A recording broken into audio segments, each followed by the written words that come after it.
Wow, how about that, boys and girls? You get Bryce Harper with a walk-off homer on the day he signs a contract for 2018. Well, hi there, I'm Ron Jeckett, and I'm feeling a little bit better, and joining me is Chris Lacey, and let's talk about how the Nats walked this one off over the Phils 6-4. Let's start with a homer, Chris.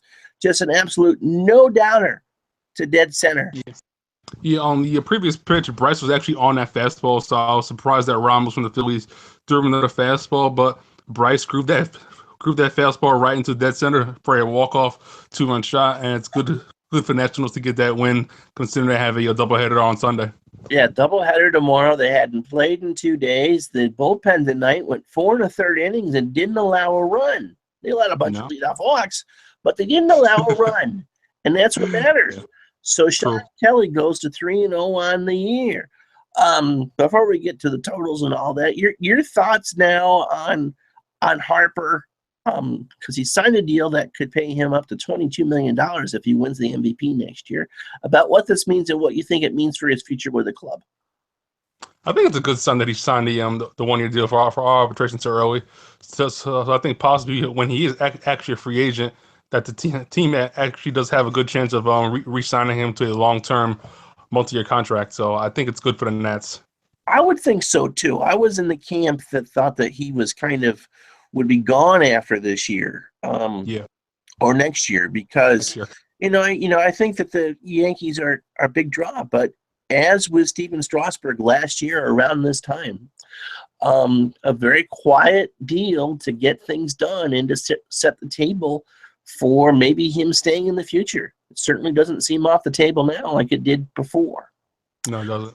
All right, so the totals for tonight: 6 runs on 10 hits, no errors from Washington. And yes, I do feel better than I sound. That was not the case 24 hours ago. 4 runs, 8 hits, no errors for the Phillies. They got 3 in the 4th, 1 in the 5th, and that's tied it with 4 in the 5th, and Bryce Harper with a walk-off in the 9th.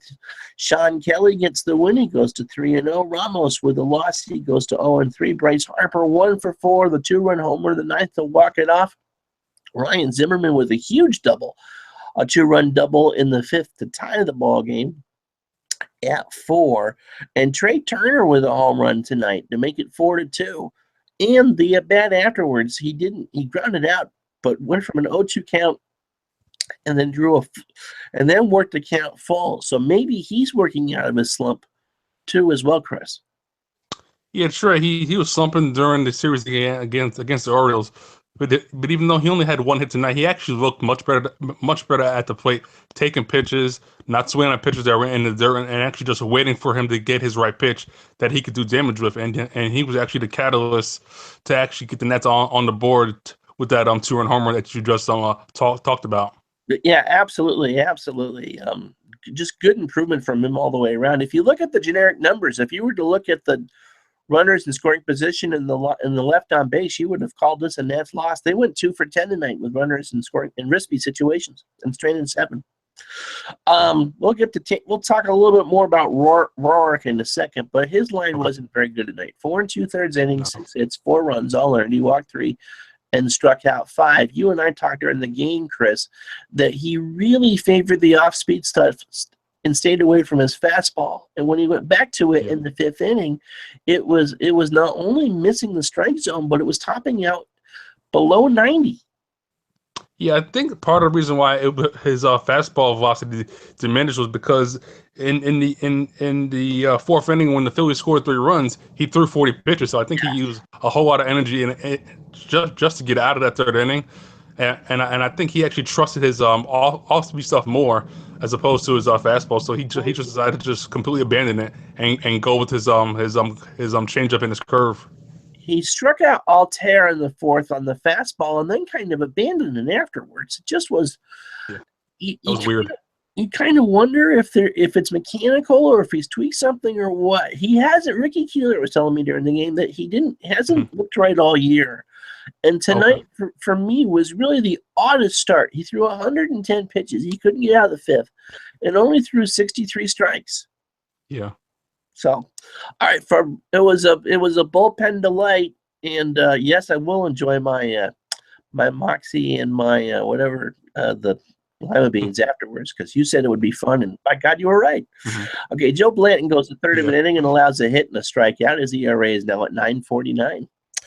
Jacob Turner, who pitched a wonderful sixth inning, will probably now start on Wednesday against the Pirates unless he's needed tomorrow. Okay. One clean inning. Any Romero, the enigma wrapped up in a conundrum? Or, as we say, the winner of the Clay Buchholz Award here. 2/3 of an inning, hit and a strikeout. First appearance for Coda Glover off the disabled list. He walked his first batter and then got a strikeout, got 4 outs. Actually, he started the 8th with a walk, so he got out of the 7th and then walked one to start the 8th. And Sean Kelly, who gets the win, tells you why wins and losses don't mean much of anything. 3-0, he walked 2 and struck out 2 in his inning. Trying to read the fine print.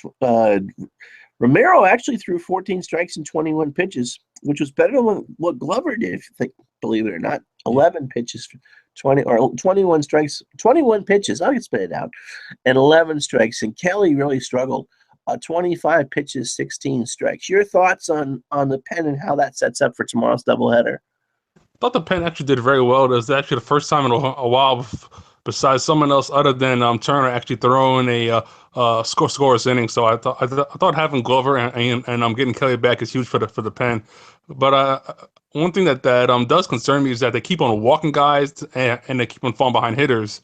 And as the guys on the Matching telecast said, eventually fall behind hitters coming out of the bullpen is probably going to come back to bite the Nats relievers later on in the season. Right, you're kind of living the life of Riley out there when you get away with that, and the fact that Kelly went through unscathed after walking 2 batters just kind of goes to demonstrate that those are things you normally don't get away with, and tonight they did. These games against the Phillies have been all sorts of tough. I mean, they'll win the season series, I think, against them. By the time that we're done this weekend, that they'll play 12 of the 19 against Philadelphia. But they've not been easy games by any stretch. Ricky adds, the fact that Harper is only focused on baseball for right now should scare everyone in the league. And he's absolutely right, as far as I'm concerned. That's just what Harper is doing. Again, he didn't swing at anything bad tonight. He's taking a lot of pitches. He's making pitchers work. And when pitchers make mistakes, and Phillies pitchers do that, he made that one pay. I mean, that went to the back or to the sidewall in the batter's eye. I said it was 420 on Twitter. I didn't see what Statcast said it was, but that ball was hammered. It was. All right, so let's go through the rest of the scoreboard. Why is it we always get the long games together? All right, in the division, Atlanta beat Miami 3-1 down in Miami. So Miami slipped to last place in the National League East. Are you surprised by that? I am that Miami's in last. I am, yeah. I really thought the Braves might have been the solid team in the division, but they're playing better. I'm really surprised the Marlins are just struggling. It's weird. Well, there's probably a lot of after effect from how that Jose Fernandez last year. You either bound together and play really well, or once it starts to go off the rails a bit, it's kind of hard. It's a young team. True. Manley was thrown out of 2 games in a row, if I remember correctly, from last week. Yeah. Milwaukee beat the Mets 11-4. It got so bad for the Mets that Jose Reyes ended up in center field tonight. First time ever in 17 years of professional baseball that Jose Reyes played in center field tonight. The Orioles have lost 3 straight as we quickly to the American League, as Kansas City beat them tonight 4-3. That doesn't say well anything. The rest of that's the division, and I don't think anything else remarkable happened in the major leagues. There was a kid tonight for talking about the rest of the minors in a minute, but a kid tonight for San Diego who threw a complete game no hitter. Wow, cool. Yeah, that's pretty good. Well, let's see what you're saying on Twitter. That Bryce fellow, pretty impressive too. Big Sunday on tap. Oh yeah, you'd think so. What are you seeing with Harper this year that he didn't do last year? He looks more confident. He's just taking pitches. He's not swinging at bad pitches. and whenever he gets his pitch, he's crushing it. I mean, he's not missing anything. He's walking a lot. He's got a high on base percentage, and him and Ryan Zimmerman could be fighting for the National League MVP if Zimmerman stays hot throughout the rest of the season. Zimmerman is just such a tremendous story, isn't he? He seems to be having yeah. fun. He plays a very good defensive first base. And even when he makes outs, Chris, just like last year when I started covering the Nationals, everything is hit hard. Yeah, everything is hit hard. Like even the first out he hit tonight, the speed was, I believe, like 108. Then the double to score 2 runs was hit at 111. So everything he's hitting is hard. There is no soft contact with him at all. No, he is just stinging the daylights out of the baseball. And you're right, the double was 111. All right. Elsewhere in the minor league, Syracuse drops to 12-19 as Scranton. The Yankees beat them. Boo. Double boo, Ricky. Double boo. 12-3 was the final. G. Ross takes a loss. He goes to 1. That's not Joe. Goes to 1-3 with a 10.50 ERA. Ooh. Brandon Snyder with a home run there. Potomac with a doubleheader. They split. They won the first game 6-0. Estevez goes to 2-2 with a 4.08 ERA. Gushy with his 11th homer of the year for Potomac. That's incredible. Nightcap, Salem wins 3-2.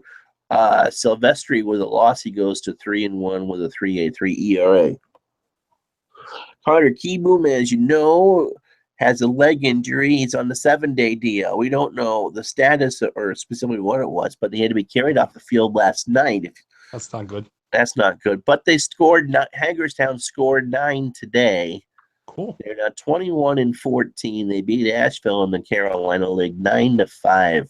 Sharp with a win. He goes to 1-2 with a 4.55 ERA. Peterson picks up his first save, and Johnson with his 8th homer of the year for Hagerstown. So Harrisburg and Trenton, as with a lot of things in the New York, Philadelphia metropolitan area, were rained out, and so they'll probably make that up once it finally dries out. As you hear the fire truck behind me. All right, so talk to me about Roark. We talked a little bit about, he relied a lot on he felt more comfortable with the off-speed pitch. Is there something that you're seeing from the get-go that is a concern? Because he has not been sharp all year.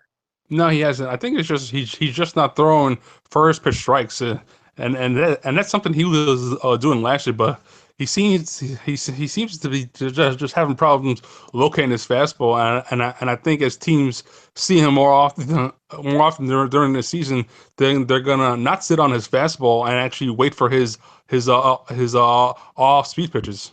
So what did you see last year that worked so well?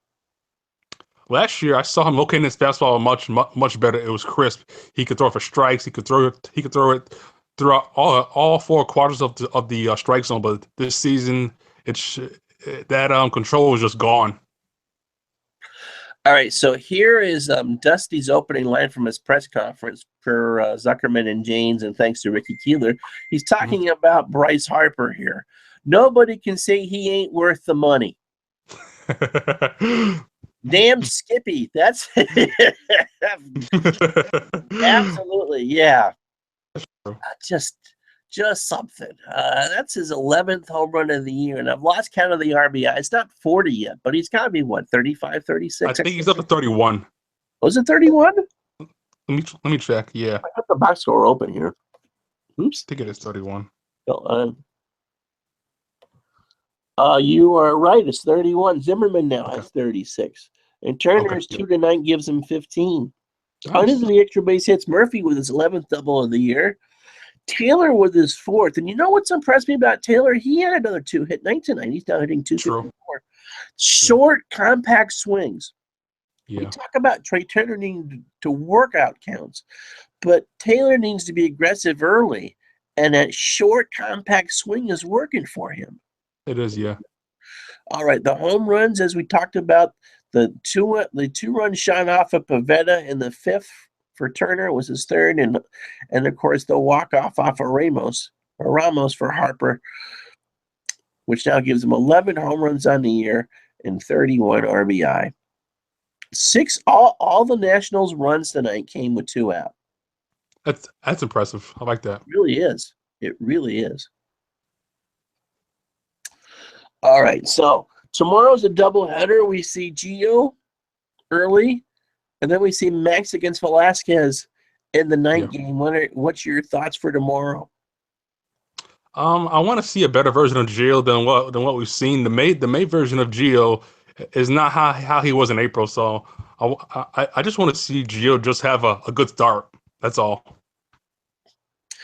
I would think it's important now to try to get, Max is going to go his 115 pitches and storm around the mound and call Mike Maddox and Dusty all sorts of names that you can't repeat in even on a Navy ship. I got him. I bleeping got him. So it really is important for Gio in game 1 to go as long as he can. Yeah. Because they can't afford to use Turner. No. Because if they use Turner again, no, Jacob Turner, not Trey. If they use Turner again tomorrow, then he cannot start on Wednesday against the Pirates. True, and also they can't call up AJ Cole because the rule is if you send a player back down, he has to be in the minors for at least 10 days. Right, unless there's an injury. Now, I root for a team in New England that seems to come up with rather unusual injuries in the past around that. I'm not going to say what specific team that is or give any specific names, but they can call up Cole, Ricky said. Oh, they can? Oh, I thought it was 10 days. Well, they can call up somebody for the doubleheader. A pitcher for tomorrow. We suspect that as long as he goes back down. So that we suspected that they're going to call up Matt Grace, who was just sent down. But yet, I wonder if you would now make the decision to call up Cole and use him as a long man to save Turner for that start on Wednesday. You want some thoughts? That actually makes more sense. You use Cole if you need him to save Turner, because then if you use Turner in any one of those 2 games, then maybe you might have to consider calling up Fetty. Fetty hasn't pitched above AA yet, though. I mean, when we watched him in spring training, his off-speed stuff was major league. But like tonight with Roark, he just couldn't command the fastball. Okay. And, the only difference between a 90 and a 95-mile-an-hour fastball is how many rows it travels back in the bleachers. So I don't think Fetty's ready. He's putting up some good numbers down there for Harris. AA. But I want to see him with a couple starts in Syracuse before that. So Ricky, I'll ask you. There's a little bit of a delay here between us actually talking and you getting in the chat. Would you go with? I'll throw this out to both of you. Would you go with Grace or would you go with Cole for tomorrow? I guess now I would go for Cole for the reasons that you described, Chris, because you really just need to save Turner for Wednesday. And if you burn 3 or 4 innings out of Cole, if you need it, you're either in trouble anyway, and you're going to lose the game, or it just saves you because you know that Max is going to save the pen anyway. The other concern I have for tomorrow is you're probably not going to see Sean Kelly after 25 pitches. No, I wouldn't use Kelly tomorrow. No. And you certainly can't use Glover on both ends of the doubleheader tomorrow. He's only going to give you 1. Yeah. And Ricky answers it, Cole, have to bank on Scherzer going 110 pitches. I would say 120. I think around there. I think if he gets on the roll that he was on his last start, they're going to have to pry him out of there with a crowbar. Yeah. No, but I actually like that part about Scherzer. Like, he does not want to come out. He wants to finish what he starts. Oh, you want that in a pitcher. And when Strasburg gets ornery after coming out of the game, that's exactly what you want. You want your aces to sit there and you know that when he's telling Mike Maddox and Dusty to go blank themselves, that's not personal. Like, this is my game, gosh darn it. I sound like Ned Flanders here. This is my game. Gosh, Dilly, darn it. You're not yanking me out of here. And that's exactly what you want to see. True. All right, so doubleheader tomorrow. 1:35 is the regular game, and if you had tickets to last night's Trey Turner Wobble Wobble Bobblehead night, they will be honored for the 7:05. Besides, there's only one of us that really wants to watch Derek Jeter's number retired tomorrow, and it's not Chris or myself. We won't mention any names. So 7:05, it's on Masson, I'm sure, or Masson. I'm getting my regions mixed up here, and I'm sure that it will be on all the extra packages as well. So you'll be able to watch Bob and FP for 6 hours tomorrow, or do what I do, listen to Charlie and Dave. So I'm not sure which game we'll be doing the post game from, but one of us will be doing a post game tomorrow. But I'm not sure. I think I'm going to try to talk Ricky into doing it. Maybe actually we'll do it with him. Maybe you'll actually see both Ricky and I tomorrow after one of those games. So 1:35 is the regular Mother's Day game. They're all wearing pink again tomorrow. Twitter didn't like that very much. I didn't think it looked too bad. I missed the Stars and Stripes this weekend. And the makeup game being 7:05. And it'll be Max and Vince Velasquez in that one. I forget who's pitching tomorrow in the early game for the Phillies. That would be Jeremy Hellickson. Oh, so it's two good pitchers tomorrow for Philly. Yeah. Philly's bullpen isn't very good, so if you can get patient, word counts, good things can happen. All right, any last thoughts from you, my friend? No, all around good game. Nice job of Harper to get the walk-off shot on the day. He signed his record-breaking 1-year deal. So, nice job of Harper. I promised you a Moxie story for Mother's Day. That's right. I forgot you said that. Yeah, you did. And I almost forgot that, because when Chris said this was a bullpen game, I said, yeah, it's as bad. This is gonna be fun. I said, yeah, it's about as much fun as drinking Moxie and eating lima beans. Of course, they won, so it really was fun. But it wouldn't have been fun if it was 6-4 the other way. I used to go visit an aunt for Super Bowl weekend when I was 11, 12 years old. My mother never was fond of me drinking soda. I would have an occasional Coke. And so when she sent me off for that Super Bowl weekend, actually, I think it was the year the Redskins won in 83 after the strike. So the 83 Super Bowl after the 82 season. She sends me packing with a 6-pack of Moxie, which should have been my first indication that something was really wrong, because she, even to this date, if I get a soda out, she kind of gives me a dirty look. If I drink a beer, that's fine, but sodas don't do that right. So my mom and my aunt were talking about the fact that my grandfather would buy the soda when they would go to a drive-in movie, and aunt didn't remember. My mother knew better. She did. So, my aunt gets out the nice glasses and puts some ice in the glasses and pours some Moxie in the glass. And have you ever had a Moxie? Do you even know what I'm talking about? No, what is a Moxie? It's actually a brand of soda. It's an old-fashioned cola. Okay. It is the most disgusting soda you'll ever have, because after that first split second of, oh, this isn't too bad, it's like, a Coke mix. And then the aftertaste is pure yoo-hoo. Wow. Oh, yeah. So happy Mother's Day, Mom, for for that. So that's when I said it was about as much fun, because, you had to take another sip just to see how off it was. And trust me, it's like that. They drink it a lot up in Maine. All right. With that story, that makes no sense. Let's see. What are we doing this night today? I did something on the bullpen getting the big test now, because Glover and Kelly are back, and one per Jane's, Worth has tightness in his groin. Oh, okay. So that's why he came out in favor of Heisey. He made an awkward slide trying to bring up the double play and stumbled, I guess, coming out of the box. So we now know that for sure. I guess he probably will not play both ends of the doubleheader tomorrow, if that's the case.